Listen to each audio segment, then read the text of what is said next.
در افق اندیشه.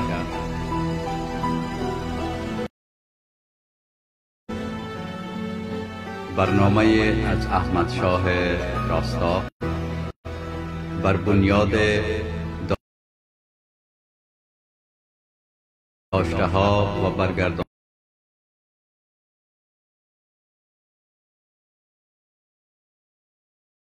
های دکتر آشنا، گفتمان های پیرامون جهانبینی ها، تئوری، تاریخی، سیاسی و روشنگرانه.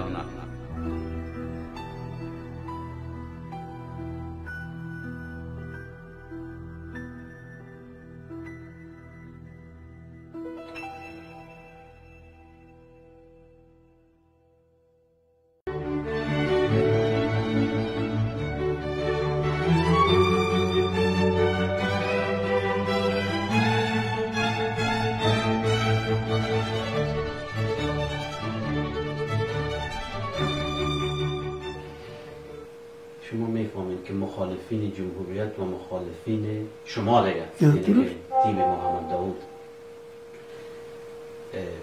سردار محمد داوود متهم به این میکنن که گویا زیاد زیر تاثیر KGB و GRU بود و زیر تاثیر از و بیشتر از دایه پشتونستان و بلوچستان دفاع میکرد و به خصوص زیر تاثیر هند. یعنی که به عباره دیگر ات خدمت شما بگویم که مخالفین جمهوریت و محمد داوود میگن که داوود خان زیر تاثیر امید دو کشور خارجی زیادتر از پشتونستان دفاع میکرد و این بر افغانستان فاجعه آورد. ولی شما از این خاطره شما ما دیدم که به کلی یک چیزی برعکس از این میگه. یعنی داوود خان یک انسانی بود که اول زیر تاثیر از این کشور رفته بود و دیگه ای که این قسم برای شما بود راجع به هند و پاکستان. بله. هند و شوروی. هند شوروی. بله. این سر صدا از کجا برآمد که امین خلاصش بگم که خروشچوف و بلگانی در افغانستان آمد. بله. او وقت بله. امین نوزت کشورهای زیر ستم و زیر اصلا بسیار بود دنیا. بله. و هر کسی که بود شوروی از حمایت میکرد. بله. از کشورهای غیر منسلک هدفتان است. غیر منسلکی که ما هنوز غیر منسلک نیم کلش مستعمره بود. مستعمره بود. بله. پشتونا و بلوچان میفهمید روسا و هر کس که اینا یک دوای امروی پاکستان داره. اینجا که آمد اینا گفت که ما از حقوق مردم که آزادی خود میخواد من جمله پشتونستان ما دفاع میکنیم. خروشچوف و بلگانی دیگه یا نمیفهم خروشچوف گفت یا بلگانی این دیگه صدای اولیش بود و براستی که برای ما که این چیزی میخواستیم کلان امویت پیدا شد که روسا. خب داوود خان رفت بعد چیز به روسیه به دعوت خروشچوف و بلگانی. اینا یک اعلامیه مشترک میدادن. در اعلامیه مشترک این دفعه اول است که به شما میگم مرحوم داوود خان خواهش کرد که اگر شما همین موضوع پشتونستان ذکر کنید. گفته تونستم؟ به صراحت اونا گفت که ما یک گفته بود که ما رئیس محمود میگیم ما خود ما اگر دایی دیورند از شما حمایت کنیم ما عین مشکل با چین داریم، عین مشکل با کشور داریم، حتی با ژاپن، جزایر ساحلی. ما اینا گفتیم پس از این ما برای شما میگیم که سر ما در حمایت از این حساب نکنیم. و بعد از او بارها پادشاه رفته، صدر اعظم رفته، زمامدارا اعزام بوده، کسی یک کار نزده سرش. میخوایم که بریم سر هند. بله. یعنی ببخشید پیش از اینکه در هند بریم اینمی حرف ما اولین مرتبه از زبان شما میشنم تا گفته نشده فکر کنم. بله. خب خوشبختانه اینجا مردم هوایی گپ میزنه که نوبت به ما نمیرسه. میم سر هند. بله. شما میفهمین که هند بین هند و بین چین. بله. عیناً مثل خط دیورند یک خط است. که او به نفع هند است به نقص چیز. به نقص چین. همین نام دیورندی که بگویید اینجا خیزک میزنه. طرفداری نمیکنه. قطعاً میگه ما به عین مشکل اونم انگلیس کرده اینم انگلیس کرده. ما اونو بکنیم باید. دوم ما مسئله کشمیر هم کرده پاکستان. دوم با شما بگو که هندوستان با وجود از اینکه پاکستان از پیش جدا شده هیچ اندی نیست که علاقه خود از دوباره بودن پاکستان به دل نداشته باشه. فلهذا اینا پشتونستان جز خاک پاکستان و پاکستان جز خاک خود میدانند. از این خاطر به صورت رسمی علنی و در دفاتر شما ببینید که یک سطر نه روس‌ها نوشته کرده نه ایندی‌ها نوشته کرده. اگر کسی تانسته باشه که بعد از اینکه مرحوم داوود خان از اون گفته ارگانی یک سطری در معاهدات و موافقات و مکاتب که حکومت ها نمیشه که سر آوا باشه و دوشه داره دفتر داره یک سطرش کسی پیدا کرد که روسیه و یا هند عملا و یا نظرا دفعه بعد از اون گفته تایید کرده باشه که شما درست است. به صورت قطعی حمایت نکرده، قطعا نبوده، این یک احساس مردمی و ملی بوده. اگه میخوای سر چیزی میگم اگه سر شد بگم. بسیار زیاد تشکر دکتر صاحب محترم. فقط یک مرتبه دیگه از زبان شما میخوایم به صورت مشخص امیر بشنوم که موضع‌گیری مشخص سردار محمد داوود در رابطه با داعیه پشتونستان و بلوچستان چگونه بوده؟ به یک جمله دو جمله یا یک پاراگراف. ما بر شما بگم من بر شما گفتم که وقتی که ما داوود خان شناختم که ما یک مضمون نوشته کردم سر پاکستان که علاقه پیدا کردم، یعنی پیش از اینکه ما داوود خان رو ببینم از جمله کسای نیم و نیم کلی بودم که خود ما علاقه چندان به خیلی دیگران نداشتم. خب گفته دانستم. اما داوود خان سر بسیار مطالعه کرده بود سر موضوع خط دیورند. بالاخره به این نتیجه رسیده بود که مردمی که در ماورای خط دیورند است اونا علاقه ادغام و انضمام به افغانستان نداره. اونا خودشون میخواد به این نتیجه رسیده بود. به این رسیده بود. بیفهمید داوود و تمام دفاعش هم بین روی نقطه است. همیشه گفتم ما از داعیه پشتونستان دفاع میکنیم که مردمش میخواد. هر چی که مردمش میخواد ما از دفاع میکنیم. مردمش آزادی خود میخواد، مردمش به افغانستان میخواد، مردم پاکستان، فقط از اونا رای گیری شد. و هیچ وقت داوود خان ادعای نکرده که اجازه خاک ما بوده و دیگه. و اینا نه تنها داوود خان، آیا تا امروز بعد از داوود خان 40 سال تیر میشه سرسخت‌ترین دشمنان پشتون گفته رئیس جمهور شده به افغانستان تانسته که یک سطر اصلاح کنه؟ فهمید؟ تنها داوود خان خب مجرم که میگن مجرم بود، ولی دیگران بوده اینجا رئیس جمهور شده، چرا امنا حل نکرد؟ فرض میکنم نام نمیگیرم که حالا بود، اما هم کسایی است که نام پشتونستان نمیگیره. از وقت امین بیت را پس هیچ حکومت نام پشتونستان نگرفت، اما چی رو هیچ حل نمیکنه. آقای راستان من خدمت شما بگم مسئله پشتونستان به افغانستان تعلق نداره. اونجا 20 میلیون نفر است. اونا اگر بخواد که امرای پاکستان باشه، شما که دیگرند بشناسید یا نشناسید چی؟ و اگر اونا بخواد که نباشه پاکستان، این پاکستان که برای خدا میگه معاهده دیگرند ما اینا از وقت میره عبدالرحمن تا بالا سرحدات ما مشخص است. سفارت داره ما و پاکستان، سفارت داره اینجا، ما کنسولگری داریم به پشاور، یعنی تمام مراحل دو مملکت طی شده است یا نیست؟ سرحدات ما تماما هست. اما چطور میتونی که بگوی خاک از ماست؟ یعنی آدم آخر خود کار نمیکنه و داوود خان بخواد دیوانه نمیکنه. اما در اون طرف مردم است که ادعا داره که ما جزء پاکستان نیستیم.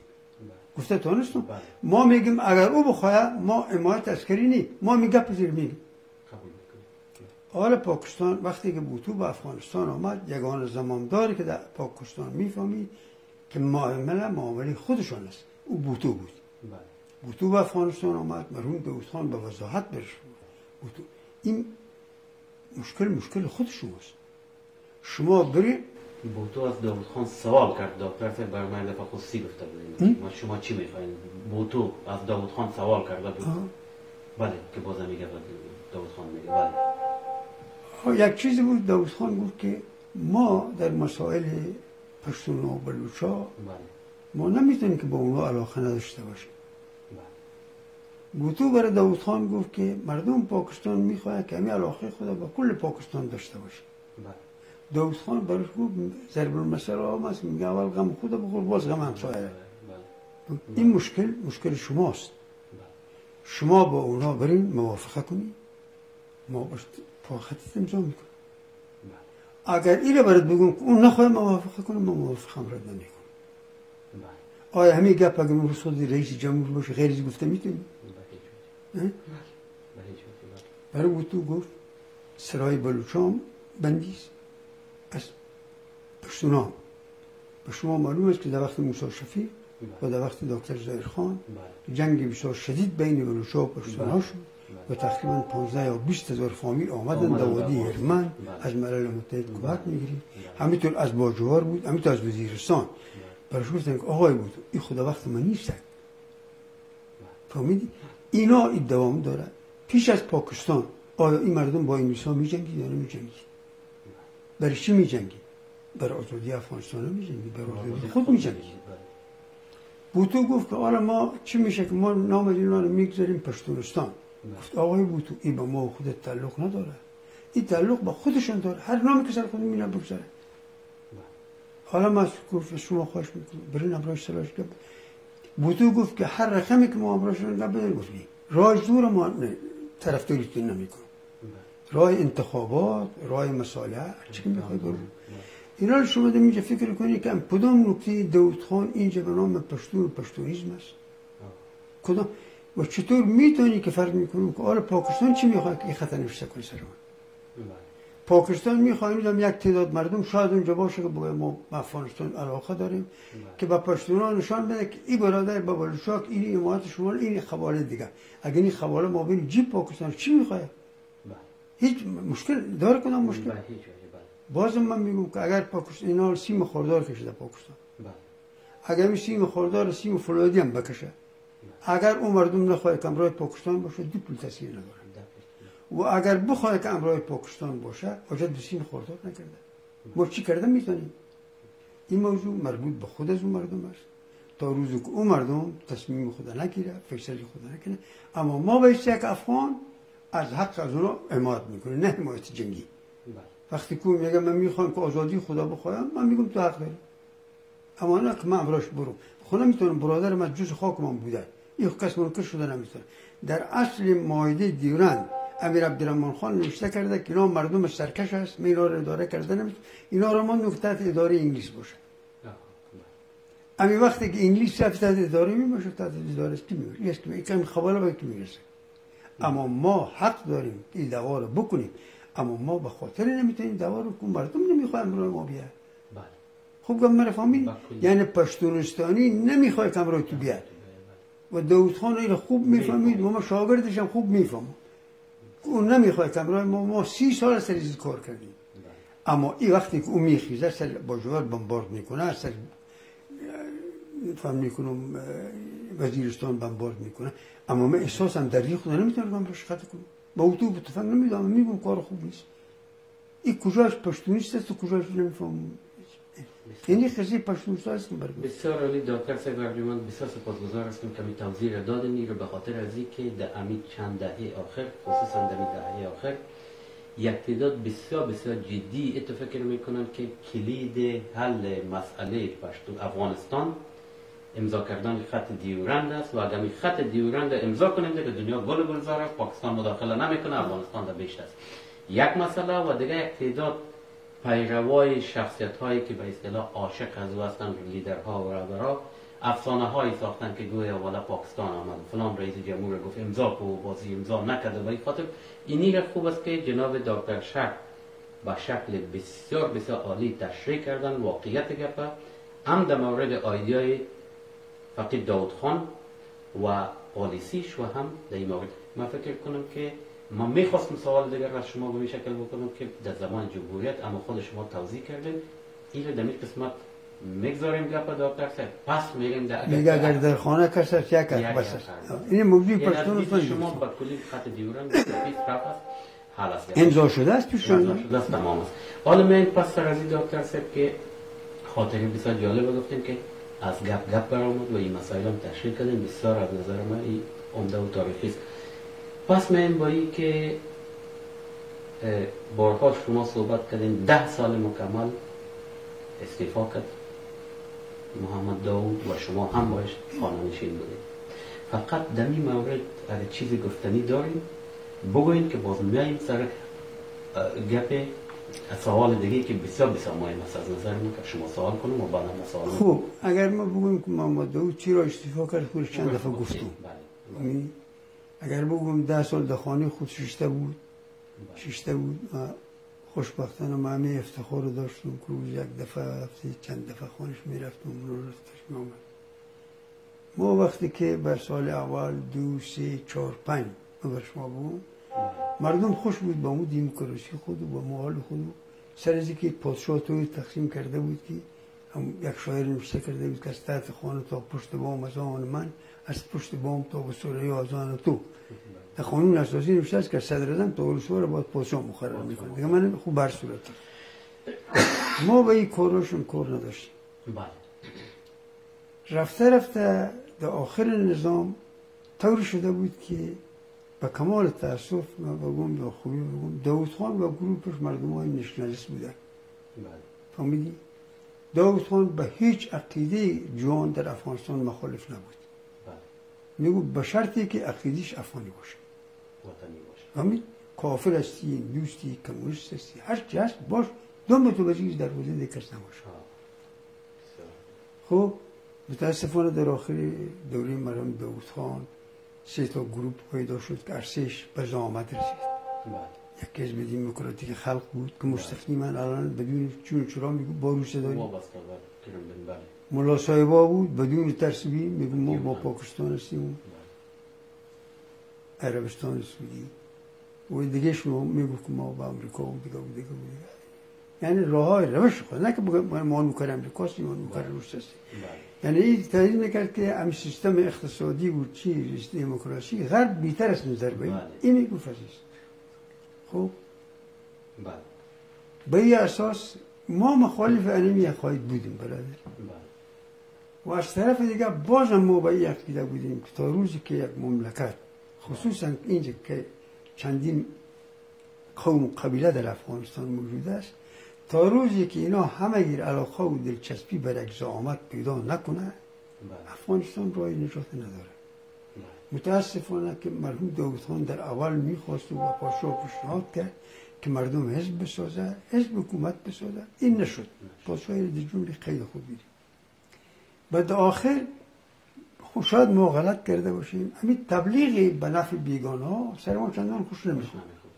شاید ما غلط کرده باشیم. و از طرف دیگه شما دیده بودین یاد شماست که چی رقم وکیلایی بود. اگر شاید وکیلا رو که میبینی آدم با شده میکنه چی روزی بود. خوب پلانای اقتصادی که داود خان علاقه داشت کلش رفت و دیگهش رفت. نمیفهم سر یک موضوع بود که خصوصا یک وقت امی پرچم یک چیز نوشته کرده بود به ضد لینن یا برین ملا جمع شد ملا جمع شد سر تا سر افغانستان علما جمع شد تقریبا 5-6 هزار در افغانستان آمد. مرحوم داود خان بر ما گفت که مسئله که ما شما داشتیم به خاک رفت. فهمیدی؟ این جوانی که اینا خود ترکران میدید خنه بود اینا میبینی که قلت بود میخواد اینا فراز اگر پس مملکت به طرف عقب بره یک گناهست. ما باید به یک راه اقدام کنیم. باید دیگه میگم این جمهوری چیزی نگوید تا سر جمهوریت هم خوشبختانه با همون 3 طبقه که مرحوم داود خان نه خدای نخواسته که به جوانش بدبین بوده باشه به طرز تفکرشون میگه درست نیست به افغانستان اینا عرصهش آمده به افغانستان امتحان داد. فهمیدی؟ دموکراتیک خلق هم پادشاهی کرده اینجا پشت سر اخوان صاحبا ما حالا دموکرات ها همه اینا رو شما ببینید اینا رو که عملا دیدی به چشم سر اونم بگذار ما هم بگذار قضاوتون کدام خوب بوده کدام خراب آیا ما حق داشتیم کدام اقدام بکنیم یعنی بسیار عالی دکتر صاحب محترم. یعنی که شما یک صحبت بتونه بکنه دکتر صاحب با استدلال. جناب دکتر پس من سر یک سوال دیگه برای نخستین بار با در نظر داشته این صحبتای شما اندیشه جمهوریت در ذهن شما چه قسم به وجود آمد؟ با در نظر داشته می گپایی که شما گفتین به وجود آمد یا شما کتابایی را خواندین که مثلا سر انقلاب فرانسه انقلاب به طور مثال سیویل وار در امریکا و این و آن اینمی را میخواستم که من باید بگم که یک من کسایی که مرده اونا رو هیچ وقت بی‌احترامی یاد نمیکنم چرا من فکر میکنم که پیشش دستم گپ میزنم و پیشش مرده زده نمیتونست. خدا بیامرز ترکی سه بود. بله. خب آره مسلمان ها مرا با کفر میگه خدا بیامرز گفتی تو هم قارد نه. خب به هر صورت تخیر اگر زنده می بود امیر میگفتم برش. بله. این وقتی که آمد اگر زنده می بود میگفتیم برش. بله. به این سرعت نه که من دو بزنم امیر خم میگفتم که پدر تو خدا بیامرز پدر کران تو بیامرز خوب پارم کردی. بله. وقتی که از هوا یک باد افتاد این پادشاه شد به افغانستان. بله. باز این نام خانه خود سور کرده مونده بود. بله. نام قریه خود. نام قریه خود. بله. نیم قلا سور کرده. بله. و اگر یاد شما باشه این روز تولد خود برابر کرده به روز تولد انقلاب اکتبر. کبیر فرانسه. بله. ببخشید انقلاب کبیر اکتبر. بله. اینا من دیگران هر کس که آمده به این وضع نامورده. حالا اگه ما بگویم که من اینطور بودم اینطور به هر صورت تقدیر اونا رو میگذاریم. بله. اما خوشبختانه که من این افتخار رو داشتم. بله. که من در جمهوری خواه در افغانستان آمدم. بله. و خوشبختانه این افتخار نصیب ما بود که به اول کسی که مرحوم داود خان جمهوری رو گفت و طرح پلان امرا شیخ من رو شریک بودم. فهمید؟ همین برای ما کافیش دیگه دم دیگه چیز زندگی خود بود. و خوشبختانه که این رفیق که من میگم دلیل از این نیست که من از دیگه رفیقای خود کرده خوبتر بودم. بازم نام میگیرم این رفیقای خود که پیشتر گفتم اینا از ما کردم موثرتر بوده. اینا قطعه داشته دیگه داشته. مثل بازم میگم مثل پادشاه گلخان، عبدالحمید معتاد، ضیا مجید، خان آقا سعید که بر شما گفتم و دیگه رفیقا اینا هم قوای مسلح داشتن. اونا از ما کرده سهم زیادتر داشته. اما من دوری تاریخی زندگی خودم میگم که من نظر به اینا با داود خان سابقه دارتر بودم. با اول کسیستم برای من می کافیش تک دیگه من پشت چی بگردم کاره. ولی میتونم بگم که وقتی که مادر من تولد شدم مولا دگوشم جمهوریت میخوان. بسیار خوب. جناب دکتر بسیار مردم بهتر تفسیر میکنن که گویا دکتر شک بود که اندیشه جمهوریت به ضد سلطنت در زیر داود خان القا کرد و به می خاطر هم است که همین سلطنت طلبها که شما چندان خوب نیست و بسیاری مردم بهتر میگن که نه داود خان خودش زیر تاثیر منای KGB و دیگه پاک حال کونه شده دیگه شما توضیح کردین باز نمید. اما چطور بود واقعیت دیگه؟ ما ایره بردم این پیشنهاد اول داود خان کرد. ما بر شما گفتیم که این رای مرحوم داود خان مکتب و کابل خونده بود، مکتب عالی مهندسی رو به فرانسه خونده بود. گفته خودش که در اون وقت رواج بود که در هر مکتبی که میخوندی انقلاب کبیر فرانسه هم در بود. یادم زیر تاثیر از او رفته بود. باز پسونا زیر تاثیر که وقتی که ترک‌ها یک آمد بود افغانستان معلم بود دیگه این بر اتاتورک فکرش آمد. باز جمال ناصر آمد این زینت‌ها در کلهش افتاد. اما من همیشه میفهمم که مرحوم داود خان وقتی که من شناختم او دو چیز برای ما گفتم اونجا. گفت دو راه برای آزادی مردم افغانستان وجود داره، دو الटरनेटिव. یکیش که اگر رفراندوم در افغانستان بیاد که جمهوری میخواد یا شاهی. و دوم همی که طرز دموکراتیک دیگهش باشه که رایگیریشه که صدر اعظم باشه و پادشاه هم باشه. یعنی ما اول دفعه از زبان یک کس رسمی شناختم. خب ما بین کتابا میخواندیم جوانی بیده شاید که ما یک شوخ داشته باشم.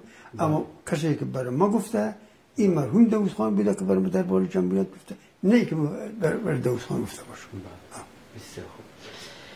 خب بنابراین من جناب دکتر یک کمک پیشتر سر کودتای 26 سرطان که شما رو انقلاب میخواندین و خود جناب محمد داود هم رو انقلاب میخواند و خود فقید محمد داود خان رهبر انقلاب. اکثریت من اگرچه شاید تکراری هم باشه اما بازم من ایسی ریکارد تکراری شما سوال میکنم که میگفتن که در اینجا مستقیم خلق و پرچم در اینجا نقش داشته و داود خان تا با رهبرای خلق و پرچم مشوره کرده و زیر تاثیر جیاری و KGB این انقلاب صورت گرفته و حتی در اواخر که من با کسی صحبت کردم از صاحب نظرها گفتن که خود داود خان اگر خبر نبود افسرهایی که این کودتا را انجام دادن اقتدارش به دستور KGB انجام دادن. این یک مختصر صحبت میکنه. با ما یک قصه جالب در آخر دارم که ما یک چیزی بگم بازم مثل که حالت ترکی سه گفتم مردم سرم خور خوش شد.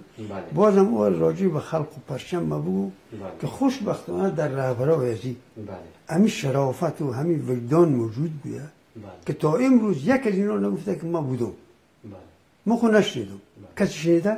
از ترکی گرفته تا آخرش دکتر نجیب الله ما خونش می‌بینیم که اینا ادعا کرده باشه به صورت رسمی هم که اینا کتابان نوشته کرده دارای هم کسایی که دارای شخصیت و صلاحیت بوده اونا هم خود نوشته نکرده که ما بودیم کلانترین آدم از اینا کشمن صاحبش کتاب بخون نوشته کرده پنشیری صاحب است میگم که دیگه من همیشه که اینا رو من احترام میکنم که آفرین بر اینا رحمت خدا به اینا که همین شرافت در اینا موجود است که خود از ایران میگه که ما هستیم همین دیگه که میگه اینا دیگه چی نام مثلش مانو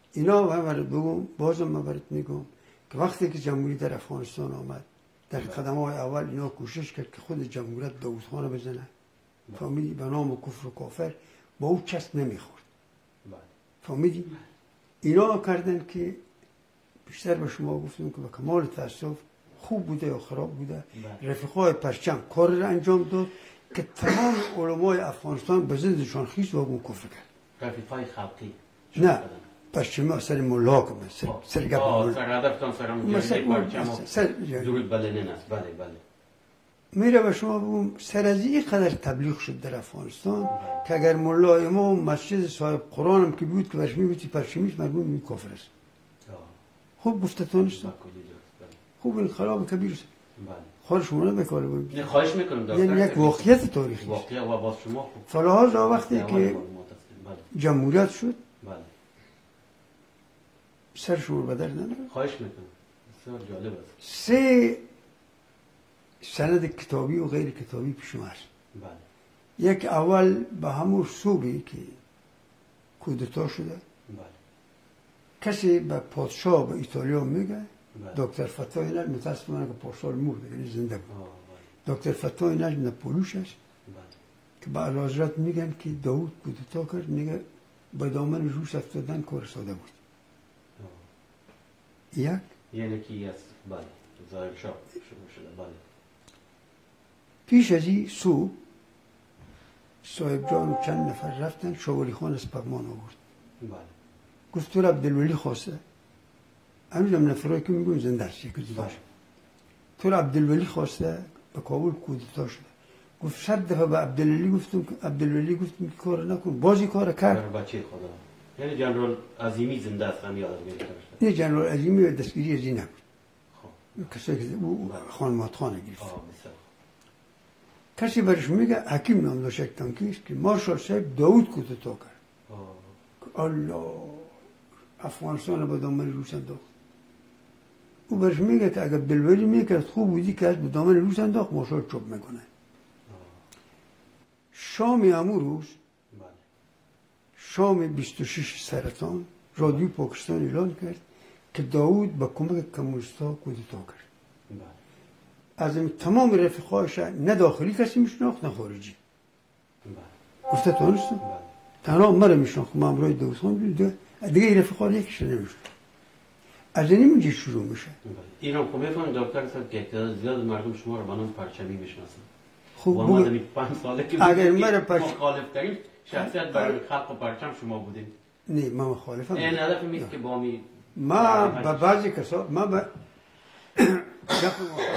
ما در مابین این دو حزب شریفترین پاکترین نجیبترین انسان ها رو میشناسم ما کسان رو میشناسم که نه خدا اونا رو عفو میکنه نه مردم فهمیدی؟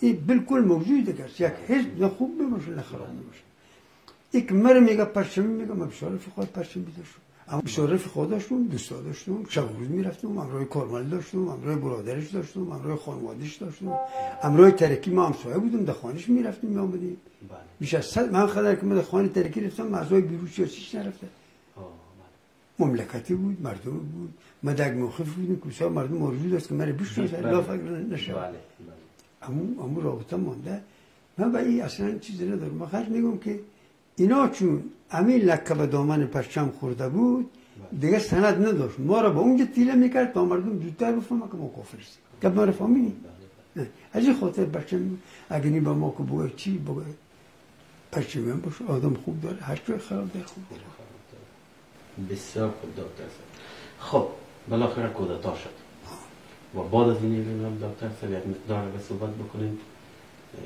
این خوب بسیار گفتم کتاب هم هر چیزایی که ناگفته مانده یکان خاطر میتونه بعد از این بیشتر اولا یک ما بر شما به پیش خود من بله به پیش خود من بله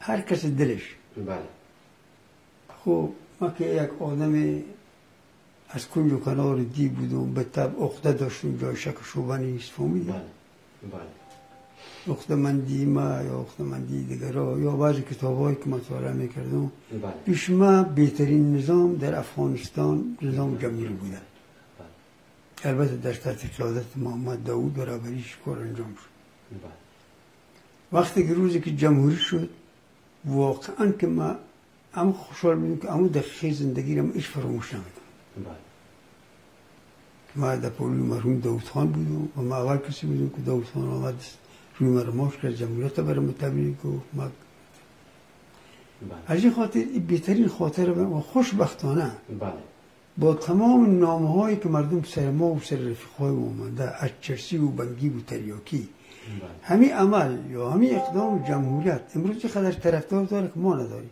بله یا نیست اینطور یعنی عمل بود که مورد قبول همه مردم افغانستان خاطره خوب و خوشبختانه چند دفعه دیگه هم پیشتر تکرار کردم که ما از جمله کسایی بودیم که می افتخار رسیم ما شده کسی بخواه نخواه جناب دکتر صاحب یک دوست بسیار خوب داشتن شخصیت فوق‌العاده عالی بود میراکبر خیبر خدا بیامرزه قصه زیرم برات میگم از زیاییرم برات میگم بسیار خوب ما به سال 1350 بله 50 ما شما بله من مریض شدم بله ما چکسلواکی رفتم ما آقای زیایی دم نشناختم در چه سال و زیایی با هم فوق‌العاده و چیز کرد گفت رفیق داوود خان براسی من همه عزت کرد که من چند ماه من یک ماه کموش بود یک پولم نمود که یعنی شما طریق زیایی که داوود خان معرفی نشن پیشتر هم گفتید بله وقتی که من داوود خان میشناخت زیایی داوود خان نمیشناختم همین دارم صراحت کردم تو نه کسی میگوید ما در حلقه رفیقای داوود خان این افتخار دارم که بگم اولین کسی هستم من که من حلقهش به نام رفیق داخل شدم اینا میمونه راجع به میراکبر خیبر میراکبر خیبر ما و لیستی عسکری همسر بودیم به صنف 12 لیست کرد تصادفی چوکی ها ما هم نزدیک هم دیگر بود اینا 3 نفر رفیق بوده که محمدین بود چیز بوده که 3 تا اینا رفیقای شابوزی بود اینا یک جور بندی شد در وقتی که ما میراکبر خیبر میشستیم کمونیست ما میشستم فهمیدی؟ کمونیست نبود ما خونش فهمیدی؟ بله او به سال 1324 و 25 ما از صنف 12 یک جور همین رابطه ما همینطور امروزی ما همین سلام علیکی که ما داشتیم بود پنام نبود هر کس هم میشناخت باز حزب شد بازی بسیار علاقه داشت که بره به حزب باز حزبی ها گفتن که ما تعهد کردیم به حکومت خط دادیم که ما عسکر به حزب نمیگیریم اگر شوال میگن که ما شعبه عسکری داشته خب بر صورت دلشون اما میراکبر خیبر به خاطر زین گرفتن اینا امروی وزارت داخل حزب ها که میساخت کسایی که حزب میساخت امروی وزارت داخل یک پروتکل داشتن اینا خبر داری نی؟ با او پروتکل اینا نوشته کرده که ما با عسکری مداخله نداریم و کسی حزب مداخله نداریم میراکبر خیبر نشد بود میراکبر خیبر رفت به پکتیا و پکتیا ما امروزی خط خضروی نداشتیم رابطه داشتیم بازی پس آمد به کابل آمد نه میراکبر خیبر ما رفتی به فاکولته رفتی ایرا به مکتب حربیه مکتب حربیه رفت و با روز شهادت نامه دادن میراکبر گیر آمد و ایرا بندی کردن 4 سال 5 سالی بندی بود به تمام دوران بندیگری ازی مگوانه میکنم که ما چیزی که بوده باشه به این نبوده باشه فهمیدی؟ حتی در دوری صدارت محمد داوود خان اگر حال میراکبر خیبر می بودم روی دو رفیق دیگهش ما اینا را مبین بندی خانه آوردن ما بردم پیش مرحوم داوود خان از اونجا اینا را امر از اینا را گرفتم که عرصی از اینا برده اکادمی پلیس خب یا شما فهمیدی؟ اینا مکتب عربیه را خوانده بود ما اونجا خواهش کردیم که اگه اینا پس میخواه که در عربیه بره بسکری امکان نداره یک مشکلات داره اینا برده پلیس ما اینی میره بردم ما امروز مدیر تدریسات بود ما امروز رابطه داشتیم یک 200 وگرد زمین در کرتی پروان گرفته داشت شما گرفتیم اگه باشه اما موجود هستیم روی کتاب که شما برید باز ازم قرضی صدارت من به این گرفتم 20,000 بود یا 15,000 بود فهمیدی بسیار که بازی هم 3 اتاق ساخت رابطه ما تا آخر زندگی باز وقتایی که اینا حزب ساختن، صاحب حزب شدن. بله. باز میر اکبر خیبر آمد، اینا رو سر خبر ثبت است. بگوین دکتر صاحب. باز میر اکبر خیبر آمد مرا گفت که همین حزب ما خوب، او دیگه تو خود نشان داد کی چیستی. ما میخوایم که دست پا کنیم که کمک ما رو بشناسه. اگه تو یک کار کنی که میرابر ما داوود خان بشناسه، میروان ترکی را. حالا او چند دفعه گفتم مردم شنیدن گوش، مطلب ترکی رفت دیر دید. باز یک دفعه دیگه هم نه، او دفعه یک دفعه هم خدا بیامرزه کارمل از من خواهش کرد. خودش خواهش کرده. بله. خودش. این داوود خان نگفته که کارمل ما میخوایم ببینیم. نه، اگر داوود خان میخواست ببینه خودش در خانش میرفت. بله. دو خد محترم داشت. بله. ما خود ندیدیم که کسی خواهش کرده باشه. بله. باز رفت اورم نوشته کرد یک دفعه رو مشاهدت میدیم که داوود خان دیده. بله. این که دیگه که دیده ورزری که دیده او به خودش تعلق داره. میر اکبر خیبرم 2 دفعه امروز پیش داوود خان رفته. بله. براستی که او یک اخلاص، چون بچه‌های عسکری که بود ما که بودیم کل ما بر داوود خان دارم خون دارم، او یک اخلاص عجیب و غریب بر داوود خان پیدا کرده. بله. فهمیدی؟ بله. و داوود خان هم او رو دوست داشت، اما 2 دفعه دیده امروز ما، اما دفعه سوم چهارشون من نمی‌فکر دیده باشم. یک سوال میکنم، نظر میر اکبر خیبر در مورد سلیمان لایق چگونه بود؟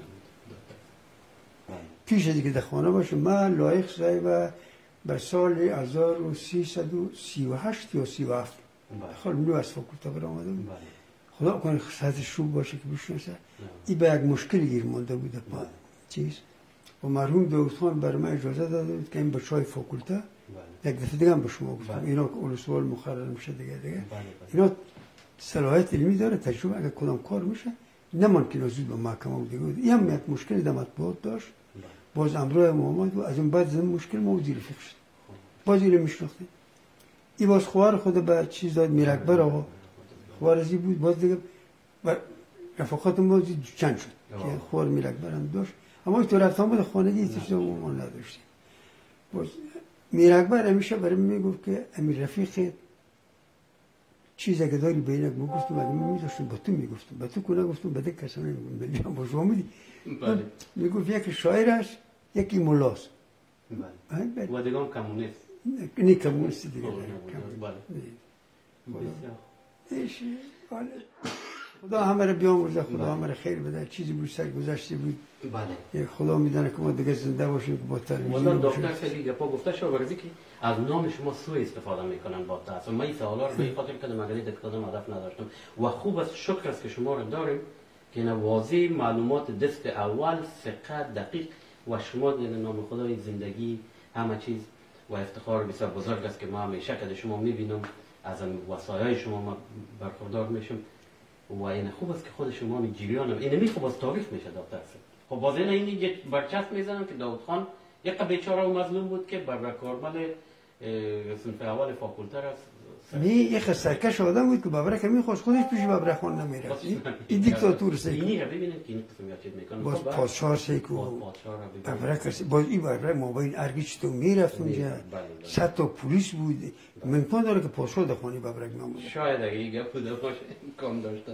خب دکتر صاحب محترم یک چیز دیگه رو ما میخوایم بگویم خدمت شما که بسیار شخصیت‌های بزرگ خود شما هم موقف بودیم میگه که شویتا ما چی گفته بریم، اما با شخصیت‌های بسیار بزرگ هم شما از نزدیک نشسته. خود تصادف به جایی بودیم که بزرگان خورد کامری میدید و خود شما چند نفر ما یاد میکنم شما یک جمله در مورد مثلا محمد ظاهر شاه پادشاه افغانستان. یعنی من بر شما بگم که محمد ظاهر شاه